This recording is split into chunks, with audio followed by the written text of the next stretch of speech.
नमस्कार, मैं हूं आपके साथ नम्रता शर्मा। दिल्ली में लगातार कोरोना के मामले बढ़ते जा रहे हैं और एक एक दिन में कई कई हजार मामले सामने आ रहे हैं जो लोगों की चिंता को बढ़ा रहे हैं। सिर्फ लोगों की चिंता ही नहीं बल्कि दिल्ली सरकार भी अब इससे परेशान होती हुई नजर आ रही है।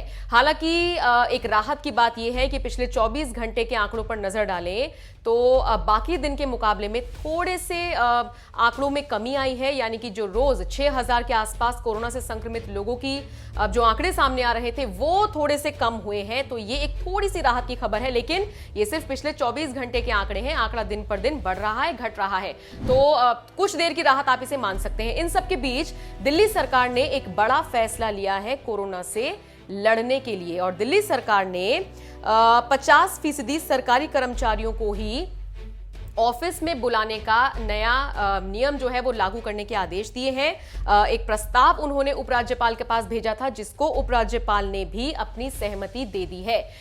ये पूरा जो प्रावधान है ये 31 दिसंबर तक के लिए किया गया है, यानी कि आने वाले पूरे एक महीने के लिए 50% सरकारी कर्मचारी ऑफिस आएंगे और बाकी के जो 50% कर्मचारी हैं वो वर्क फ्रॉम होम करेंगे।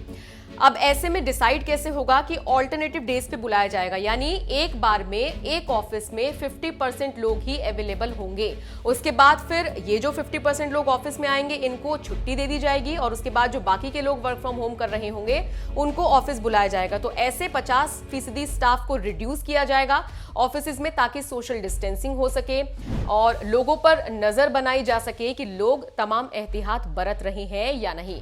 दिल्ली सरकार अपने लेवल पर सारे काम कर रही है। देखिए, दिवाली के मौके पर भी ये ऐलान किया गया था कि आतिशबाजी ना हो, क्योंकि इससे प्रदूषण बढ़ेगा और प्रदूषण भी कहीं ना कहीं कोरोना को बढ़ाने में एक फैक्टर तो हम इसे मान ही सकते हैं। दूसरा ये कि दिल्ली में लोगों की तबीयत बहुत ज्यादा खराब हो रही है और लोगों को यह समझ नहीं आ रहा है, डॉक्टर्स को यह समझ नहीं आ रहा है कि जो सर्दी खांसी जुकाम है इसको हम कोरोना के लक्षण माने, इसको हम प्रदूषण के लक्षण माने, या फिर जो मौसम का मिजाज बदल रहा है इसके लक्षण के तौर पर इसको देखें। तो डॉक्टर्स भी ऐसे में परेशान हैं। हालांकि जो स्वास्थ्य मंत्री हैं सत्येंद्र जैन, वो कई बार ये बात कह चुके हैं कि हम जो है स्वास्थ्य सेवाओं को बढ़ा रहे हैं, किसी को भी कोई दिक्कत नहीं होगी, कोरोना पेशेंट्स को कोई दिक्कत नहीं होगी। लेकिन अगर जिस तरीके से आंकड़े सामने आ रहे हैं अगर ऐसे ही बढ़ते रहे तो फिर भाई दिक्कत होगी।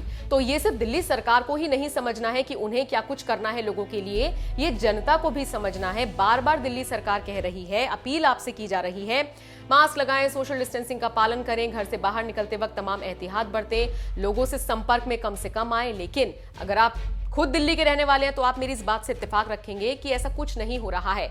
बाजार हैं, जो मार्केट है, जो पब्लिक प्लेसेस हैं, पार्क्स हैं, उन पर वैसे की वैसी स्थिति है जैसे कि तब रहा करती थी जब कोरोना था ही नहीं।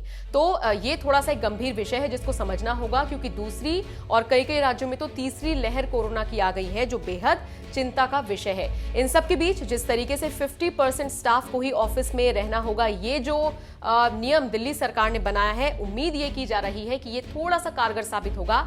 जाहिर सी बात है 50% लोग घर से बाहर निकलेंगे उस पर्टिकुलर ऑफिस के, और सोचिए बहुत सारे ऑफिस में ऐसा होगा तो कुछ एक ऐसी परसेंटेज होगी कि वो लोग घर पर रहेंगे, तो कुछ तो इसका असर होगा ही। माना यह जा रहा है कि अगर ये असरदार साबित होता है तो फिर इसको 31 दिसंबर के बाद और ज्यादा बढ़ाया जा सकता है।